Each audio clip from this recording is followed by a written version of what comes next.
Glória a Deus. Nós estamos alegres, meus irmãos, por estar aqui nessa noite.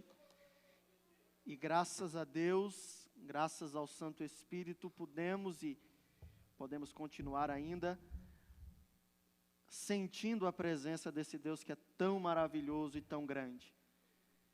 Eu quero convidá-los a curvar as vossas cabeças. Nós vamos dirigir a Deus uma oração. Quero pedir para os meninos do Betel continuarem ali em cima. Eles vão nos ajudar já já. Mas vamos dirigir uma palavra de oração agora, pedindo que o Espírito Santo venha falar conosco por intermédio dessa palavra maravilhosa. Senhor Deus, maravilhoso Pai, nós agradecemos ao Senhor pela oportunidade de estarmos aqui. Deus querido, eu agora lhe peço, em nome de Jesus, que o Senhor venha me usar, ó Pai, para transmitir a Tua palavra.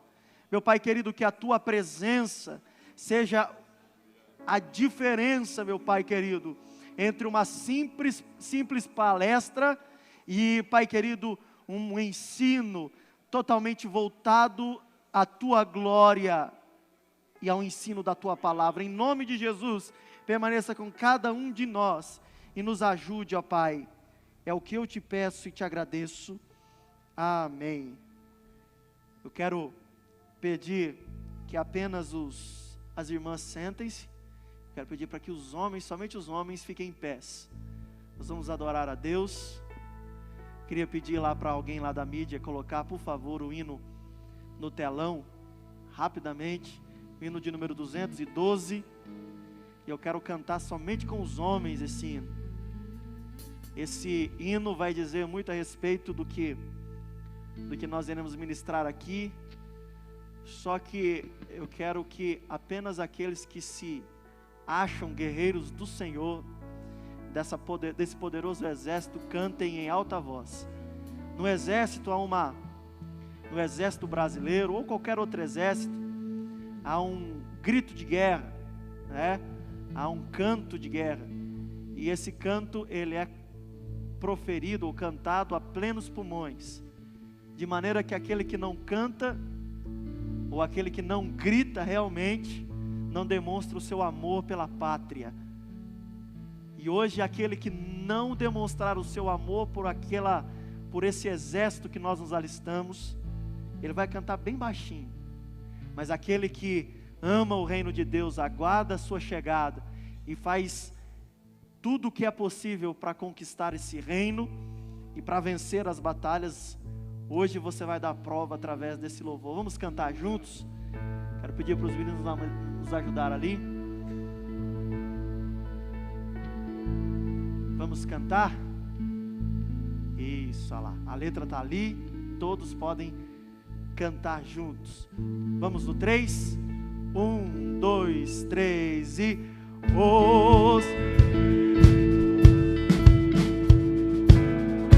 Para a grande luta. É isso o máximo que vocês podem?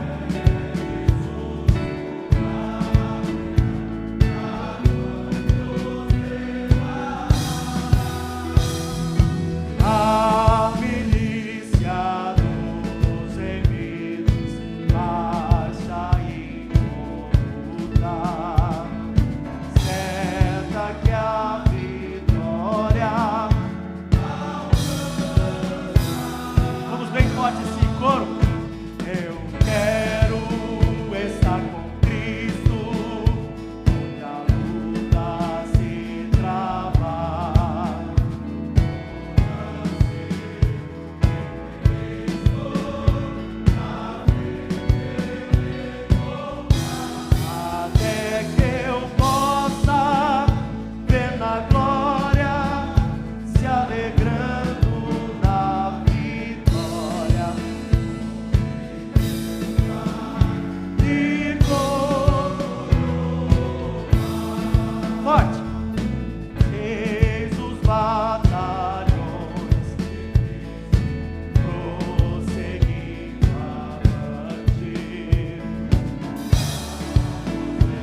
chamado, ó. Dá depressa, não vaciles, hoje Deus te chama para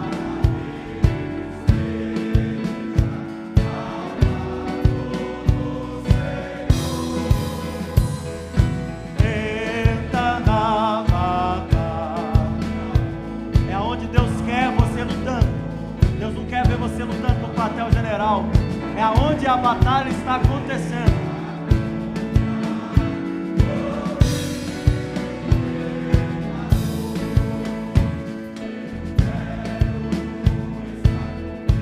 Tem os irmãos que pegaram o jeito, tem os que ainda não pegaram o jeito. Não, aqui é o exército de Cristo.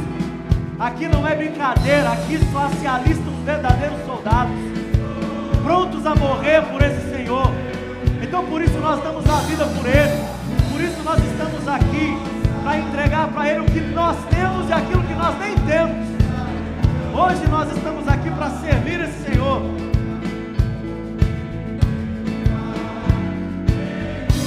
A última estrofe, bem forte. A peleja é tremenda, torna-se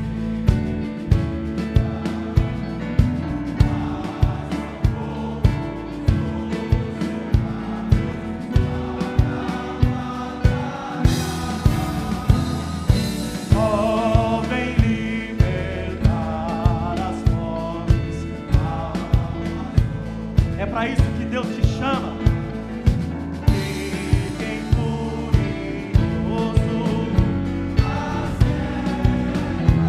A última vez o refrão forte, mais forte. Eu quero estar.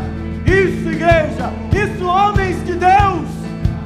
Servos do Deus Altíssimo. Poderosos guerreiros de Deus. Aonde você se encontra? Não é na retaguarda, é à frente. Vê na glória, se alegrando na vitória, onde Deus vai te coroar. Amém. Pode tomar o seu assento. Aleluia. Glória seja dada ao nome do Senhor. Esse é o poderoso, maravilhoso, forte e cheio da graça de Deus, exército de Cristo. Nós lutamos para esse grande general que nos alistou. Graças seja dado a Deus, o nosso Senhor. Meus irmãos, nós estamos partindo para a última parte dessa que é uma das esferas de relacionamento que o homem está envolvido, que é com a igreja de Cristo. O homem de Deus deve cultivar e guardar a igreja.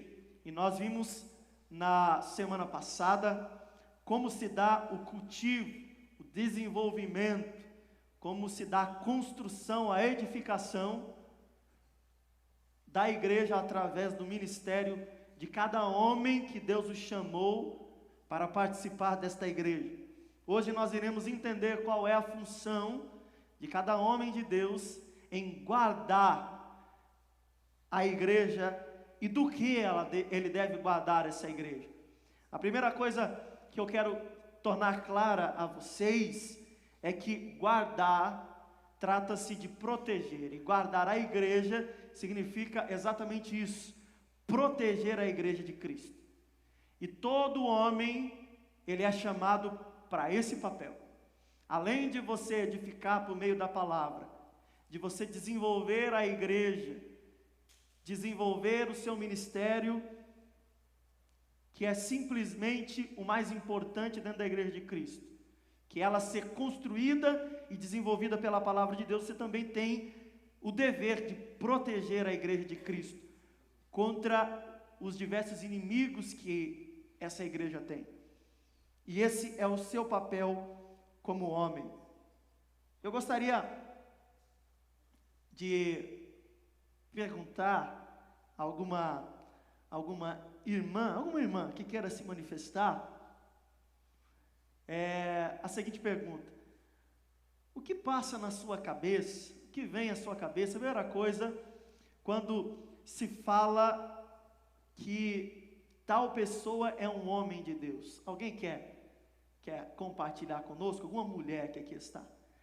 Quando fala para você que é um homem de Deus, que é um pastor, que é um obreiro, que é um homem escolhido por Deus, o que passa na sua cabeça? Qual que é a primeira coisa que vem na sua cabeça? A primeira imagem que vem na sua cabeça? Eu não falo de uma pessoa específica, mas do conjunto, né? Quando se fala que é um homem de Deus, o que você pensa que é? Tem alguém que quer compartilhar? Alguma mulher? Se não tiver, eu vou escolher uma aqui. Posso escolher então? Vou pegar até o microfone. Você não quer levantar, falar por livre e espontânea vontade, eu vou até você. Posso ir então? Então tá bom, vamos lá então. Vamos escolher uma mulher aqui para dizer para nós o que ela pensa sobre um homem de Deus. O que seria um homem de Deus e o que ela espera, ou o que vem à sua mente quando se fala isso. Vamos pegar aqui, ó. Mariunis, senhora mesmo, a senhora fica sempre quietinha nos cultos, não participa. Quando fala assim, aquele é um homem de Deus, ou vamos ouvir um homem de Deus, ou Deus está levantando novos homens para cuidar da igreja, o que a senhora pensa? Como que a senhora se sente? Liga o microfone aqui, por favor, se puder. Aqui, ó, o Sennheiser. Ixi. Aí, pode.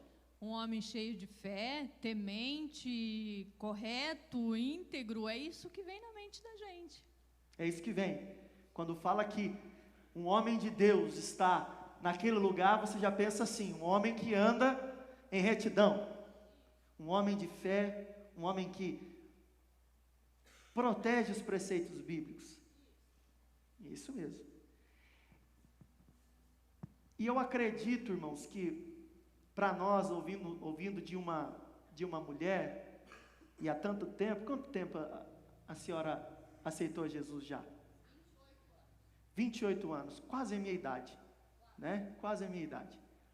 Então, você imagina uma mulher que já passou 28 anos dentro de uma igreja, e ela tem essa impressão ainda, mesmo que com as coisas que andam acontecendo, ela ainda permanece com essa visão do que é um homem de Deus. Um homem de Deus, um verdadeiro homem de Deus, é aquele homem que preza pela palavra, um homem de fé, que acredita no Deus vivo e poderoso, e que Deus o usa, né? E é justamente isso, irmãos, que a maioria de nós pensa quando se fala em um homem de Deus. A primeira coisa que deve vir na nossa memória, e a primeira coisa que um homem de Deus deve fazer, é justamente prezar pela palavra e proteger essa palavra. É um homem que briga pela palavra de Deus, no bom sentido. Ele defende essa palavra, ele ama essa palavra, e ele não quer que nada venha interferir naquilo que Deus tem a fazer na igreja. Então ele vai proteger essa doutrina, ele vai proteger aquilo que é bom. Por isso que homens de Deus, desde o princípio da igreja até hoje, têm as mesmas características. Mudou-se a organização da igreja, a liturgia dos cultos, mas um homem de Deus, desde o princípio até hoje, permanece o mesmo. Ele não muda. Ele deve permanecer pautado naquilo que é a verdade absoluta, que é a palavra de Deus. Preste atenção. Adão, quando foi posto no jardim, Deus o deu, figurativamente, uma enxada, que era para ele carpinar o terreno, que era para ele cultivar o terreno, mas também lhe deu uma espada, para ele lutar contra os inimigos que tentariam contra o jardim. Nós falamos na semana passada sobre os homens de Neemias, aqueles homens de fé, que acreditaram na ordem de um homem, que era Neemias, um homem cheio do poder de Deus, com uma visão que ninguém tinha, só ele que tinha, e através dele Deus fez um grande milagre. Esses homens, uma parte deles trabalhavam com uma colher de pedreiro, e uma outra parte trabalhava com uma espada em punho, para que o mal não entrasse dentro da cidade, e não destruísse aquilo que estava sendo construído pelo poder do Espírito Santo e através daqueles homens. Paulo vai escrever a Timóteo, e nós vamos fazer essa leitura agora. 1 Timóteo capítulo 1, primeiro capítulo de 1 Timóteo, no verso 3 ao 7, eu pedi para o Anderson nos ajudar. Paulo vai dizer algo interessante a respeito do que os homens devem fazer e como eles devem agir na proteção da igreja. 1 Timóteo, capítulo 3, Capítulo 1. capítulo 1, verso 3. Partindo eu para a Macedônia, roguei que você permanecesse em Éfeso para ordenar a certas pessoas que não mais ensinem doutrinas falsas e que deixem de dar atenção a mitos e genealogias intermináveis que causam controvérsias em vez de promoverem a obra de Deus, que é pela fé.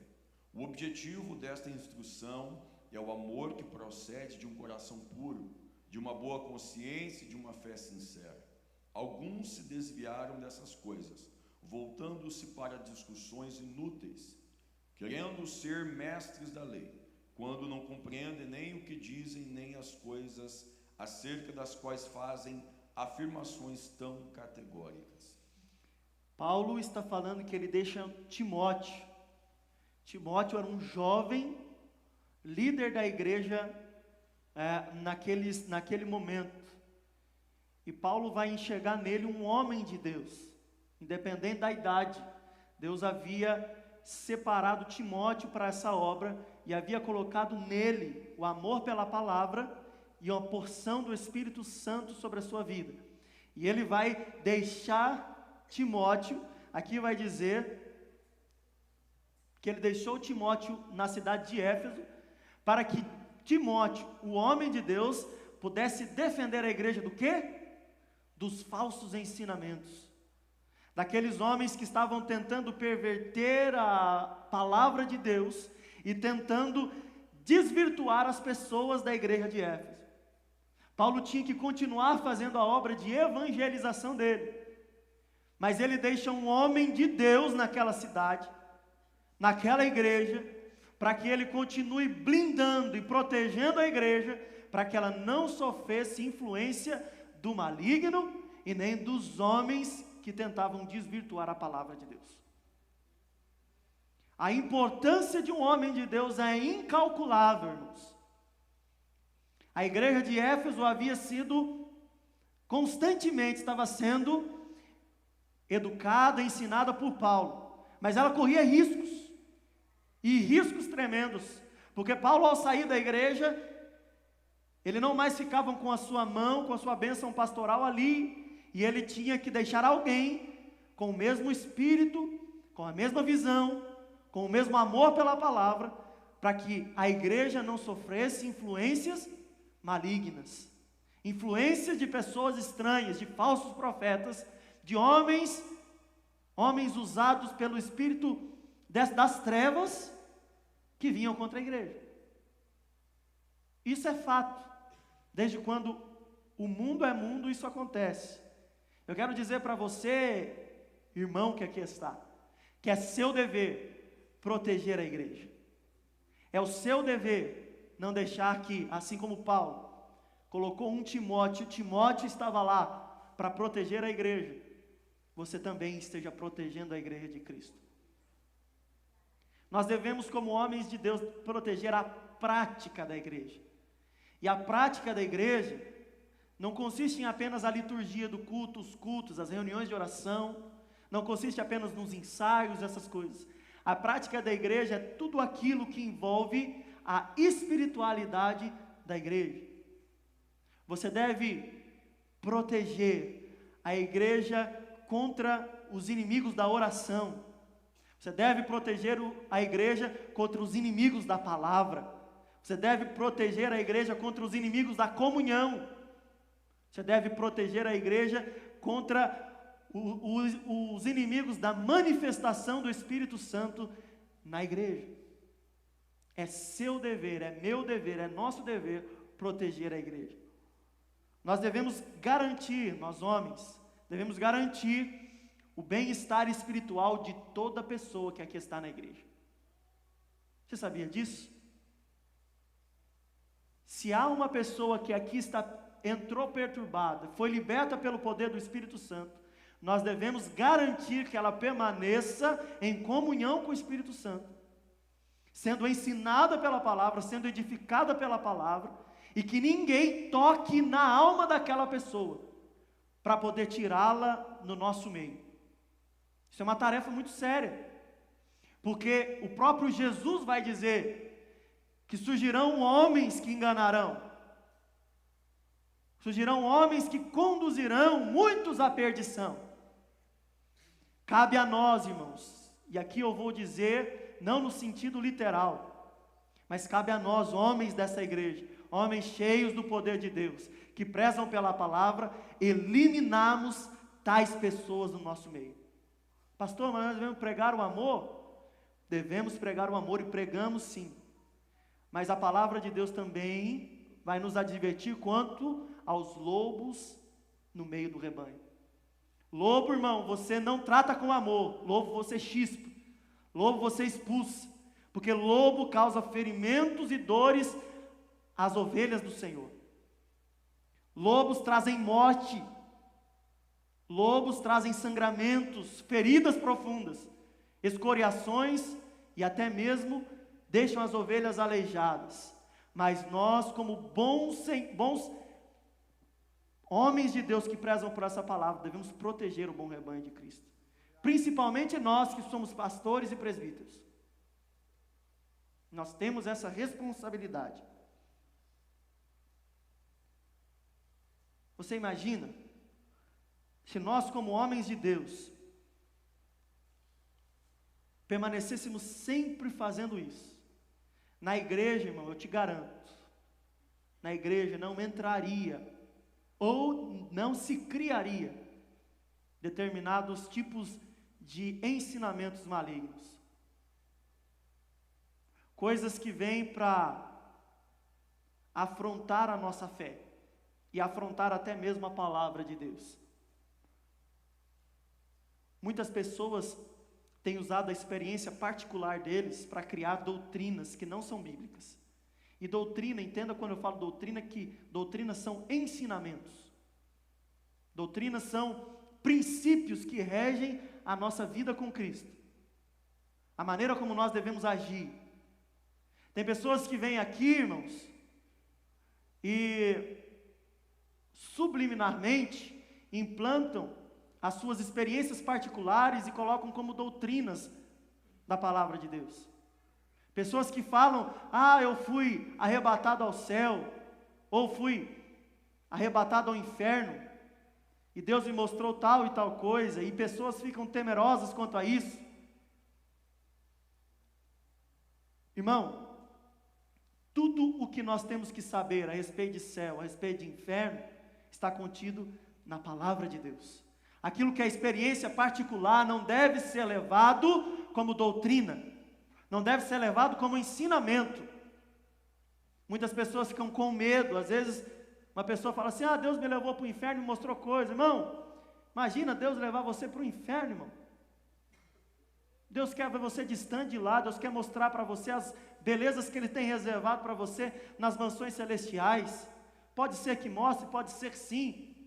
Eu tenho dificuldade em acreditar, tá? Que Deus vai pegar alguém e levar para o inferno para ficar mostrando coisa. Que interesse que eu tenho no inferno? Eu tenho interesse em ver o meu Jesus, em estar com Ele, em andar com Ele. Não tem interesse nenhum em inferno. Inferno para mim, irmão, eu vou ficar longe dele se eu permanecer firme, se Jesus me ajudar. E vem colocando ensinamentos falsos na mente da igreja. E cabe a nós, homens, em todo momento, no púlpito ou numa conversa em particular, mas protegemos a sã doutrina, a palavra de Deus. E eu quero dizer para você, quando eu falo, irmãos, Quando nós falamos de doutrina, nós não falamos de usos e costumes, nós falamos dos princípios que regem a nossa fé. O que você sabe? Vamos pegar esse exemplo, um exemplo tão simples, né? Uma pessoa vem com todo testemunho desse, mas o que se sabe sobre o inferno? A Bíblia é minimalista em descrever o inferno, sabia disso? Não há descrições pormenorizadas do inferno. Jesus vai dizer que é um lugar onde há pranto e ranger de dentes. E ele fica meio que se atendo a simplesmente isso. Agora, do céu, nós temos uma certeza. O céu é o gozo do nosso Senhor, a alegria do Senhor. O céu é a morada de Deus. O céu é o lugar onde Ele foi preparar lugar para estar com os santos, aqueles que foram eleitos e escolhidos por Ele, para habitarmos com Ele nas mansões celestiais. O céu é um lugar de maravilhas, não é um lugar de dores. É o céu que nós devemos almejar e não o inferno que nós devemos temer. Porque todo aquele que ama a Deus vai para o céu, irmão. Todo aquele que ama Jesus Cristo e crê que Ele morreu na cruz para nos salvar, e acredita e deixa Ele transformar a sua vida, esse vai para o céu. Agora, por que eu vou temer o inferno? Sendo me garantido coisas muito maiores se eu permanecer na vida dele. Então, nós devemos lutar contra isso. Outras coisas também, irmãos, que são ensinadas ou são propagadas pela igreja, que nós devemos proteger a igreja de Cristo contra esses males.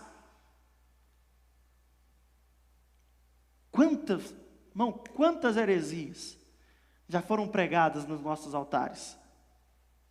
Algumas, claro, que sem a intenção de ferir a igreja.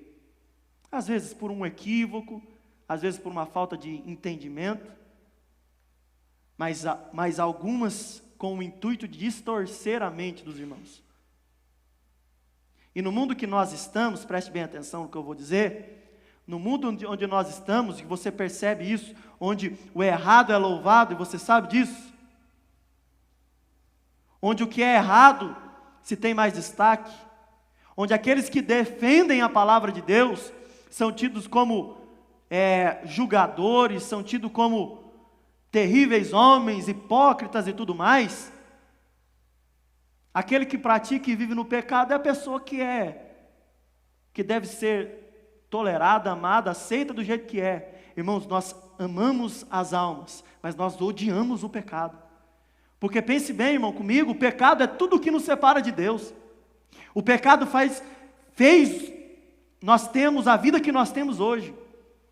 O pecado é o que traz dores para você. O pecado é o que faz enfermar o seu corpo. O pecado é o que te faz orar a Deus e não ouvir a voz dEle. O pecado é o que te faz não ter contato e comunhão com Deus da maneira que nós deveríamos ter. O pecado é tudo de ruim que destrói a nossa sociedade, destrói a nossa vida. Tudo que é ruim vem do pecado. E há um ensinamento que tem entrado nas nossas igrejas, que nós não podemos, que nós temos que tratar o pecador com louros, com troféus. Não, irmão, o pecador vai entrar aqui, vai ouvir a palavra da misericórdia, vai ouvir a palavra da correção, vai se arrepender dos seus maus caminhos, vai entrar pelo caminho estreito, pela porta estreita, pela porta apertada, vai mudar a sua vida para poder morar no céu junto conosco.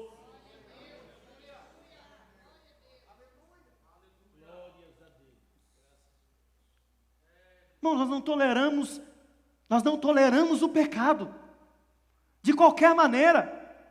Nós não toleramos, porque hoje é assim, tem um pedaço da sociedade, uma pauta ideológica, vai falar assim, não, a igreja é homofóbica.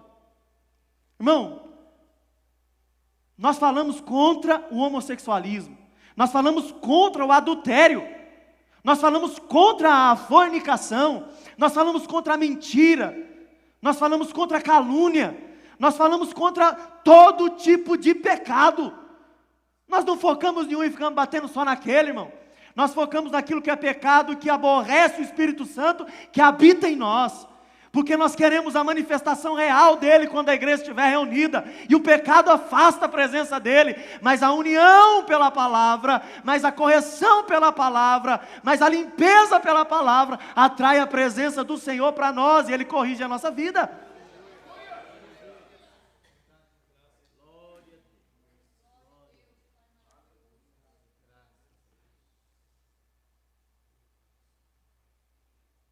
Olha que interessante. O que Jesus vai falar à igreja de Éfeso, em Apocalipse 2:2. Ele vai elogiar a igreja de Éfeso. Elogiar a igreja de Éfeso porque ela está agindo bem contra os falsos ensinadores, contra os falsos profetas. É Jesus elogiando. Jesus elogiando porque a igreja está fechando a porta para esse tipo de gente.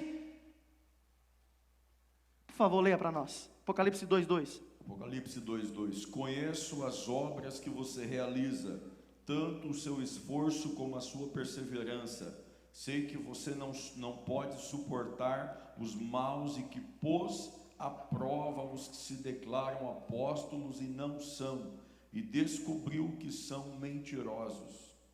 Olha só, Jesus louvando a igreja de Éfeso, por quê? Porque pôs à prova os falsos apóstolos. E quando pôs à prova esses homens, viu que eles não eram homens de Deus. E o que aconteceu com esses homens, irmãos? Não tiveram mais oportunidade na igreja. Eles falavam e as pessoas não acreditavam mais na sua palavra. Essa é a igreja que está sendo louvada pelo próprio Jesus. Mas olha o que ele fala para a igreja de Pérgamo, no capítulo de número 2 ainda, no versículo 14 e 15. De Apocalipse. Tenho, porém, contra você algumas coisas.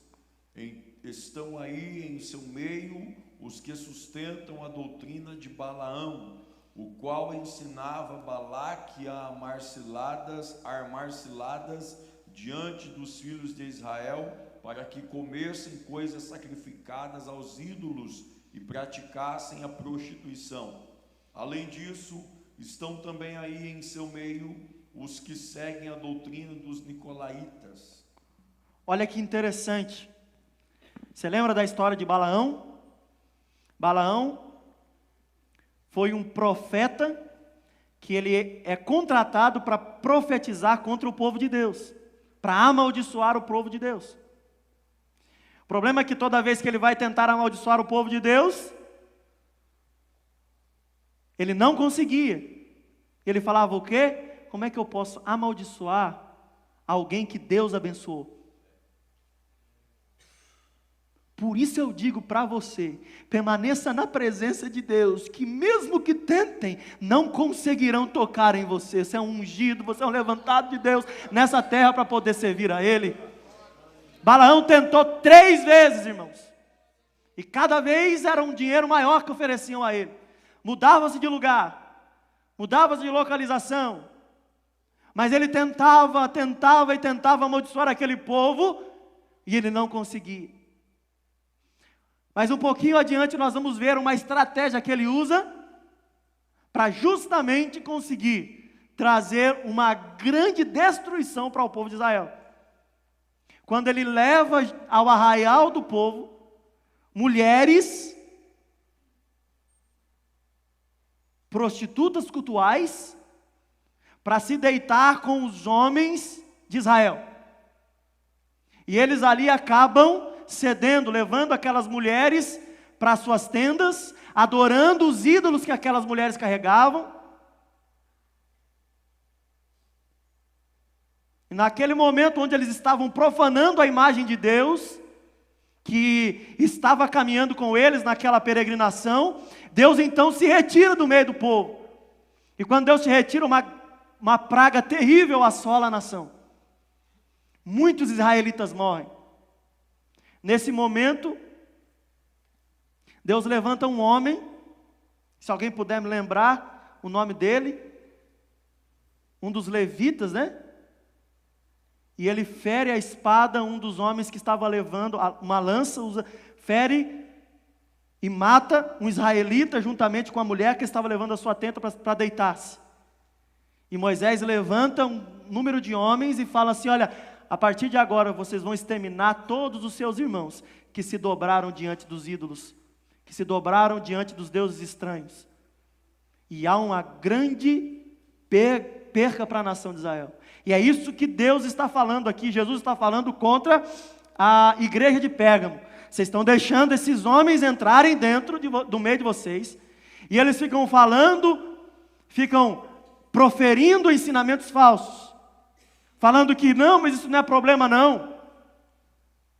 Não tem problema você ter lá na tua casa aquela imagem, não tem problema você fazer aquilo ou aquilo outro. Deus ama, rapaz, você acha que Deus se preocupa com isso?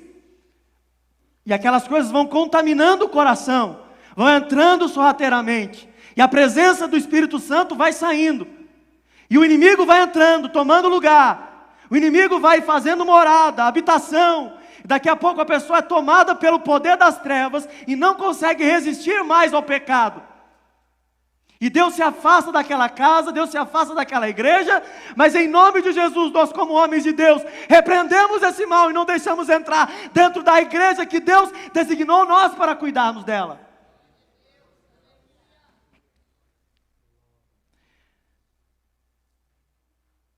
Paulo ainda vai falar em 2 Timóteo capítulo 1, verso 13 e 14, 2 Timóteo 1, 13 e 14, Paulo vai se dirigir a Timóteo, falando algo muito importante, que nós devemos replicar em nossas vidas. Por favor, leia para nós. 1, 13 e 14.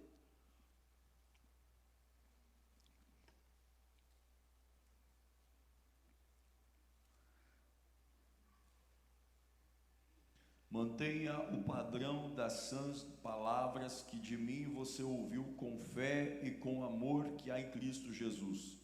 Por meio do Espírito Santo, que habita em nós, guarde o bom tesouro que lhe foi confiado. Olha que interessante, Paulo vai falar duas coisas. Mantenha-se fiel às Escrituras, conserve as Escrituras no teu coração. Ame a palavra. Se a palavra condena, condene você também. Se a palavra ordena você fazer, faça. Se ela ordena você não fazer, não faça. É simples. Não use subterfúgios para transverter a palavra. Hoje, irmão, há um negócio interessante, chamado crítica textual. É bom, muito bom. Porque é através disso que a gente descobre, quem sabe, informações que a gente não tinha conhecimento sobre contexto, sobre algumas coisas importantes. Mas também isso vem de uma maneira terrível, porque vem relativizar a palavra. Pessoas começam a falar, mas a Bíblia não quer dizer bem isso. Não é bem aquilo que a Bíblia quer dizer, quando a Bíblia está dizendo literalmente aquilo. E aí a gente vem, mas então Deus não é assim, então Deus não condena isso. E nós ficamos relativizando a palavra. E aí a gente vai tentar corrigir, ser firme na correção. Somos tidos como o quê? Pessoas muito duras, severas, caxias, caretas ou qualquer tipo de coisa. Mas eu quero dizer para você, se você tem conhecimento dessa palavra, proteja ela. Proteja ela. Ame essa palavra a ponto de não deixar que ofendam a imagem de Cristo quando quiserem ofender. Nós estamos ficando muito manso demais, irmão.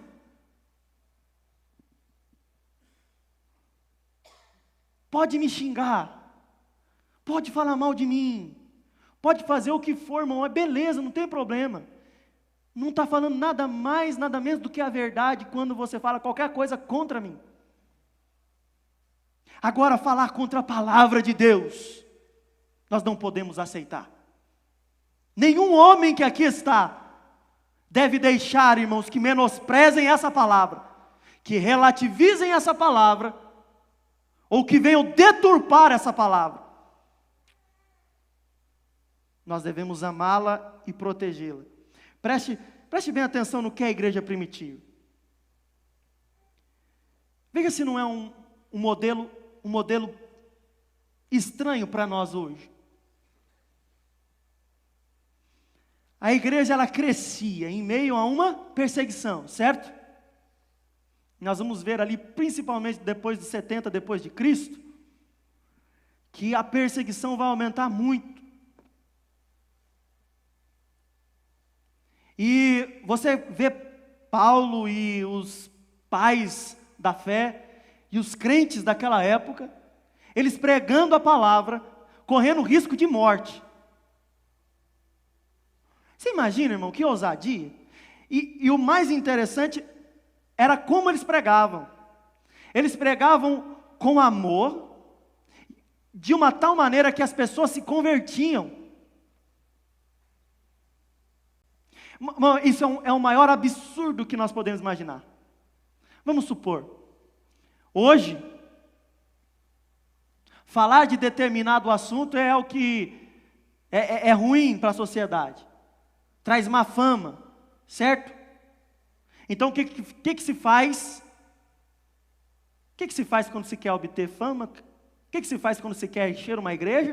O que se faz quando se quer fazer grandes eventos? Evita-se falar daqueles assuntos. Não é assim? Se eu não posso falar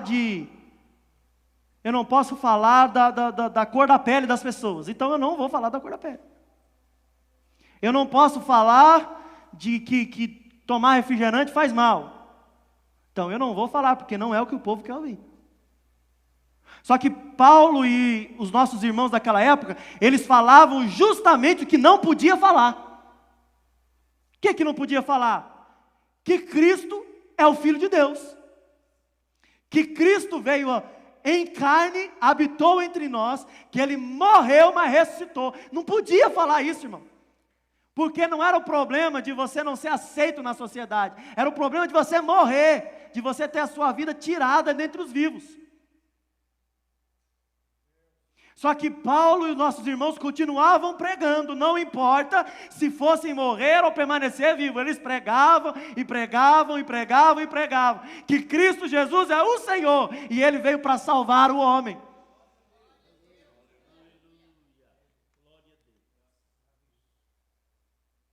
E o que acontecia? A igreja só crescia. Por quê?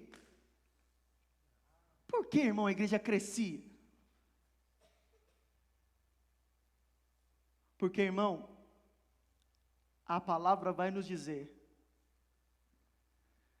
pregue a palavra.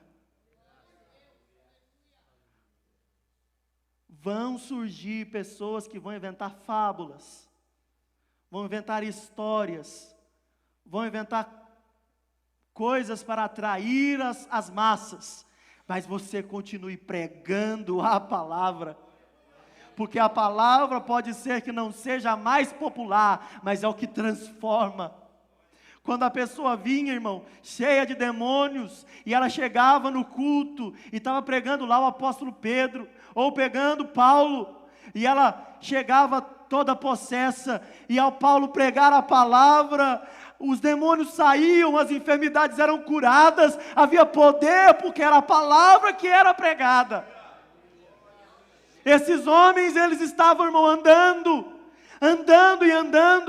e quando não conseguiam andar, eles escreviam, para não deixar que a palavra deixasse de ser pregada, ou que falsos ensinadores entravam dentro da igreja. E eles conseguiram, porque nós estamos aqui, porque é isso que homens de Deus fazem, protegem a igreja contra as falsas doutrinas.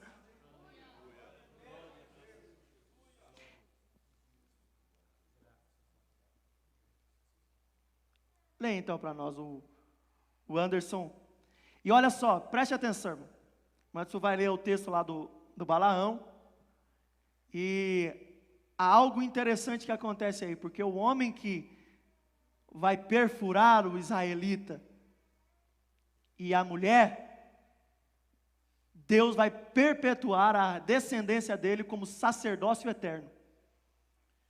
Números 25 e o verso 7. Sacerdócio eterno não, sacerdócio perpétuo. Vendo isso, Finéias, filho de Eleazar, filho do sacerdote Arão, levantou-se do meio da congregação e tomou na mão uma lança e foi até o israelita e, entrando na sua tenda, os atravessou a ambos, ao israelita e à mulher pelo ventre. Então a praga cessou de sobre os filhos de Israel. Tem hora, irmão, olha só que interessante esse texto. Pega esse texto aí, olha que interessante. Tem hora que Deus não está operando na igreja. Tem hora, irmão, que o Espírito Santo, nós não vemos mais manifestação do Espírito Santo em nosso meio. Tem hora que o negócio é feio, irmão. Como é que é o nome do irmão aí, do que atravessou? E Deus tem que levantar um Finéias para matar o que está trazendo destruição para a nação de Israel, para o meio da igreja. O Finéias, irmãos, os irmãos vão ficar olhando para ele de olho torto, mas quem que esse camarada pensa que é? Só que Deus está olhando para ele e está falando: faça a minha obra, eu tenho vontade de manifestar a minha presença, eu preciso de alguém que tenha coragem de enfrentar o que ninguém tem coragem de enfrentar. Porque todos os israelitas, irmãos, estavam felizes, as mulheres estavam vindo, eles estavam dormindo com aquelas mulheres, eles estavam bebendo, se embriagando, estavam numa orgia danada lá no meio do acampamento. Só que, irmão, enquanto muitos estão pecando, existem homens que estão de joelhos, esperando Deus se manifestar. Esses homens detêm a chave para impedir que esses maus ensinadores entrem na igreja. Deus usa esses homens. Olha que interessante. No aniversário de 350 anos da Confissão de Fé de Westminster, uma das mais importantes da igreja cristã, na própria abadia de Westminster, um pastor chamado Eric Alexander, ele fez a seguinte pergunta, que ele estava pregando, fez a seguinte pergunta para a igreja: qual é a coisa mais importante que está acontecendo no mundo hoje? Onde o evento mais importante está sendo realizado? Onde nós podemos procurar, no mundo moderno, o evento mais extraordinário que está acontecendo na história? E ele fez o silêncio e esperou a resposta. A obra mais importante que está sendo realizada é o chamado de Deus para os homens. É a redenção da alma caída. É o aperfeiçoamento dos homens na presença de Deus. Isso é a coisa mais importante. Você tem que entender, irmão, que tudo o que está acontecendo é só um pano de fundo que Deus usa para poder realizar a sua obra. Guerra na Rússia, guerra na Ucrânia. É Deus construindo a sua obra, aperfeiçoando para que no momento certo ela venha a ser mostrada aos homens. Preste atenção, vamos fazer um exemplo aqui para que você entenda. Vamos supor que nós vamos reformar esta igreja, esse templo. E aqui eu começo a erguer vários andaimes, certo? E começo a descascar a parede, quebrar piso, derrubar algumas portas, algumas coisas, e você entra aqui. A igreja, quando você entrar no processo da reforma, da construção, ela vai estar bonita ou vai estar feia? Feia, piso tudo quebrado, as coisas desajeitadas, desarrumadas, sujeira, pó para todo lugar, areia espalhado, pedra espalhado, feia. Agora, nós concluímos a obra, tudo pintadinho, limpinho, os andaimes foram desmontados, você entra na igreja novamente, o que você olha e fala assim: nossa, nem parece que é a mesma, está novinha, está bonita. É exatamente isso que Deus está fazendo. Deus levantou os andaimes nesse mundo, irmão, e está fazendo uma obra maravilhosíssima nesse mundo. Ele está descascando umas paredes, ele está consertando uns vazamentos, está tirando as imperfeições, está uma bagunça, não está? Está uma bagunça no mundo quem está vivendo. Mas vai chegar a hora que a obra vai estar concluída. E sabe o que ele vai apresentar para o mundo, irmão? A obra pronta. Sabe o que é a obra pronta? A igreja de Cristo. Quando ele baixar, irmão, tirar, limpar tudo, ele vai apresentar uma igreja maravilhosa para o mundo. O mundo vai olhar para a igreja e vai falar: que maravilha é essa obra. E somos eu e você sendo aperfeiçoados pelo Senhor.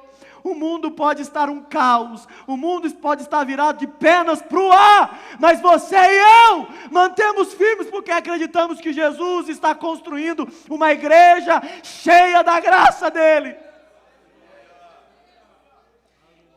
Efésios capítulo 5, versículo 26 e 27, e nós já vamos encerrar.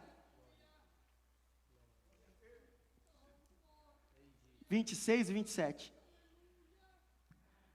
Olha que interessante, isso é a obra de Jesus Cristo sendo completada. São mais de 2000 anos, Jesus veio para essa terra, começou essa obra, deu start nessa obra. Ele iniciou. Para que a santificasse, tendo-a purificado por meio da lavagem de água pela palavra, para a apresentar a si mesmo como igreja gloriosa, sem mancha, nem ruga, nem coisa semelhante, porém santa e sem defeito.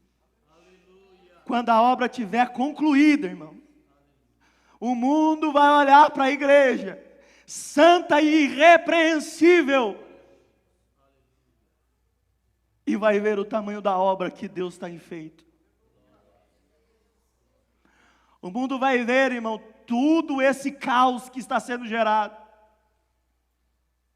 Vai olhar para a igreja e falar: por que eu não sou igual a eles? Por que eu não tenho o que eles têm? Por que eu não posso ser assim? Porque aqueles que guardam a palavra, é aqueles que aceitam ser aperfeiçoados pela palavra. Aqueles que aceitam que o noivo purifique pela palavra, são esses que farão parte dessa grande obra que Deus há de revelar para o mundo.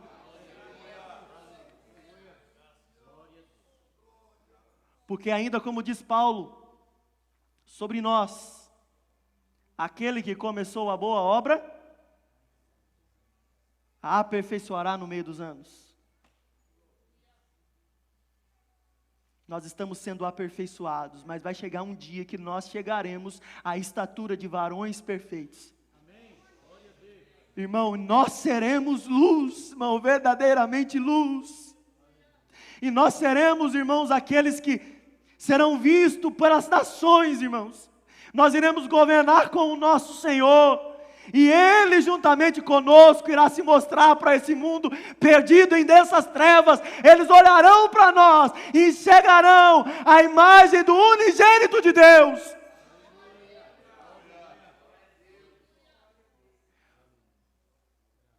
É por isso, porque para se construir alguma coisa, irmão, faz bagunça. Por isso que o mundo está assim. Mas a obra, quem está construindo, irmão, Ele é fiel para terminar. Eu creio nesse Deus. Para nós concluirmos, você precisa, irmão que aqui está, independente se você é ou não obreiro, se você é ou não um homem que tem um ministério, você precisa proteger a igreja. Uma igreja com homens que protegem a igreja de todo mal. ela vai tornar possível que todos na igreja sejam desenvolvidos. Por exemplo, um ministério feminino vai ter facilidade em trabalhar numa igreja onde os homens prezam pela palavra. As mulheres poderão florescer, frutificar aquilo que Deus as chamou para fazer na igreja. Caso contrário, irmão, você vai ver a bagunça que vira. Vamos proteger a nossa igreja contra os ataques do maligno. E os ataques do maligno não estão vindo da maneira que você pensa. Eles estão vindo de maneira mais sorrateira, porque eles estão vindo através das filosofias e ideologias. São coisas que têm mudado o pensamento das pessoas. Deus quer e chama você para proteger a igreja. Não vamos ser mais... Às vezes nós brigamos por tanta coisa. Às vezes nós brigamos por time de futebol, né, Joaquim? Às vezes nós brigamos por político. Às vezes nós esquecemos de brigar pela palavra de Deus. Somos verdadeiros apologetas, defensores da fé. Talvez porque nós não conheçamos a palavra.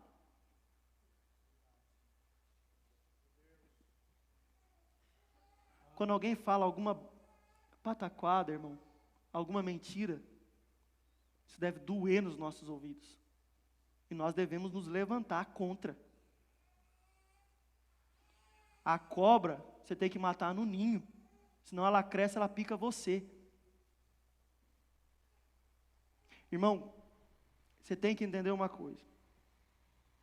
Quando você deixa as coisas passarem e crescerem, talvez elas não atinjam você diretamente, porque às vezes você já é vacinado.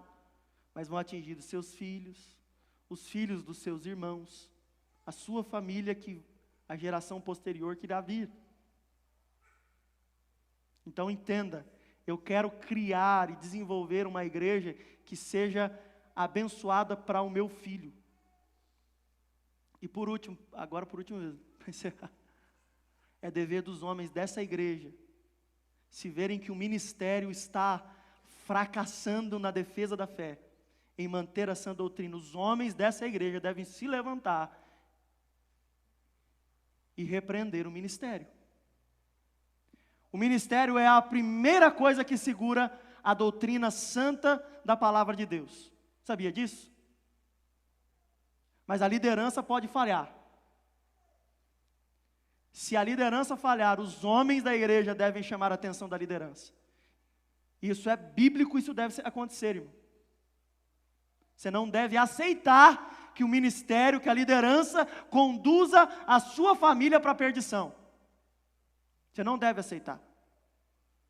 Porque afinal de contas, ultimamente tem sido mais atrativo para as pessoas a estética da igreja do que se ela conserva ou não a palavra. As pessoas estão escolhendo a igreja por como ela é por dentro, o templo, por como as pessoas são, por como é que é o louvor, por quanto tempo que demora o culto, o carisma do pastor. Se o pastor é um pastor carismático, se ele é um camarada que sorri para todo mundo, que dá presente para todo mundo, que faz o que todo mundo gosta.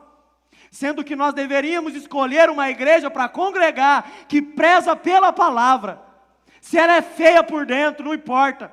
Se o louvor é cantado, é desafinado, não importa. Se o pastor é chato, não importa. Mas que é pregado a palavra, isso que deveria importar. Porque eu estou sendo anestesiado, tendo meu ego massageado, enquanto eu estou indo para o inferno. Estou sendo conduzido por pessoas que vão para o inferno. Só porque é bonito. Ah, tem estrela, é bonito. Ah, tem flor, é bonito. O pastor é legal, é bonito. Mas está indo para o inferno, bonito também.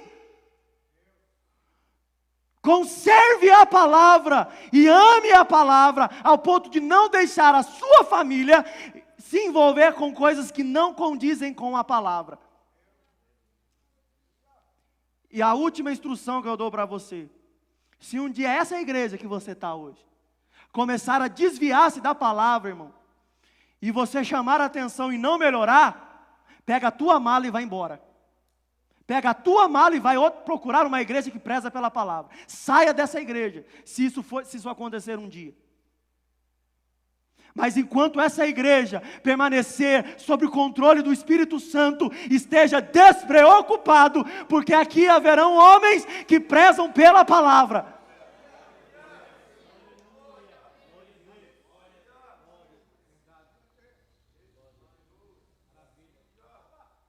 Não seja conduzido por homens que pregam ensinamentos falsos. E fique tranquilo, irmão. Graças a Deus, o ministério da Assembleia de Deus é um ministério saudável. Acontece de homens errarem. Acontece. Só que esses homens terão o tratamento apropriado da maneira que devem ser tratados. Ou nós não somos dignos de ser líderes de vocês. É melhor perder o ministério do que ter o castigo que está destinado àqueles que desviam a igreja de Cristo. Então lembre-se bem disso. Você tem esse dever, homem, que aqui está.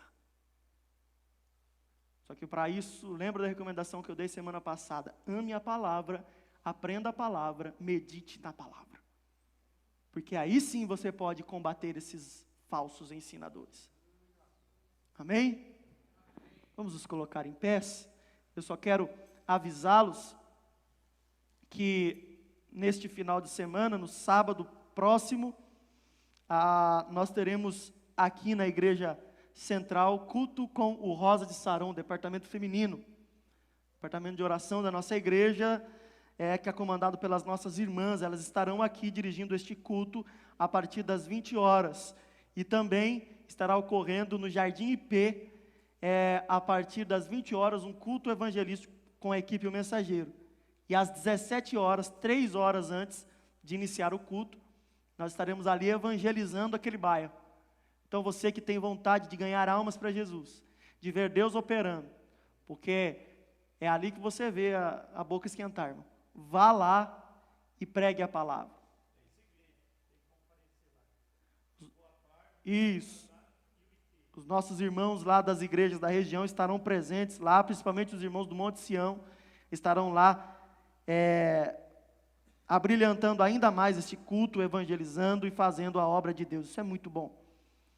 Domingo, nessa escola dominical, às 9 horas da manhã, e nós teremos aqui o encerramento do trimestre, do nosso segundo trimestre, né? Vai ser uma bênção, e nós teremos aqui uma festa, né? Cada encerramento de trimestre aqui na nossa igreja central, nós fazemos uma festa aqui com os nossos irmãos. Venha participar você também, tem espaço. Nós teremos também a continuidade do curso para noivos que nós estamos tendo. É um curso de preparação para as pessoas que estão pretendendo casar-se aí, né? Para que elas possam estar plenamente aptas não, né? Mas pelo menos conhecendo a realidade do casamento. O casamento é muito bom, só que a gente está entrando numa área que a gente não tem experiência, né? Então é melhor a gente ser ensinado antes. E às 19 horas, culto com a família. Às 19 horas. Tá? Irmão, para deixar claro para vocês, o horário limite do culto terminar nos domingos é às 21 horas. Se eu ouvir reclamação de algum lugar que está reclamando, que está passando das 21 horas, nós vamos acertar depois. Tem que terminar no máximo às 21 horas. Quer dizer que tem que terminar às 21, pode terminar um pouco antes também. Entre 8h30 e 21 horas, tranquilo. Só que se você passar 21 horas e 1 minuto, você vai se acertar comigo direto. Nós temos alguns pedidos de oração. Vamos orar pelo irmão Júnior e a irmã Cristiane, que estão completando 18 anos de casado. Rapaz do céu, já atingiu a maioridade o casamento, né? Hoje é o aniversário de casamento. Graças a Deus, hoje tem churrasco, então. Vamos continuar orando pelo Rumining, pela sua saúde. Ele está aí numa maratona para descobrir o que ele tem qual que é o problema dele. Vocês descobriu? Ontem eu estive visitando no hospital, estava internado ali, e os médicos estavam tentando descobrir ainda o problema. E também pela irmã Camila, esposa do presbítero Cleverson, que ela contraiu uma variante aí da gripe, né? E é meio forte, ela está em repouso lá, mas Deus vai entrar com a providência e vai. Vamos chamar aqui o irmão Júnior e a irmã Cristiane para nós orarmos por eles, pedir para que eles venham até aqui à frente. Tem mais alguém que está aniversariando hoje? Você? Rapaz do céu, hein? Eu sabia, mas eu deixei você se manifestar. Para mim não te deixar ser constrangido, entendeu? Então vem aqui, vamos orar por você também. Presbítero João Darks, pastor ali da igreja do aeroporto. 32 anos. Eu acredito. 32 anos de fé, eu acho. Hã? Não, é aniversário de casamento. É aniversário de casamento? Ah, tá. Você deixou a esposa viajar no aniversário de casamento?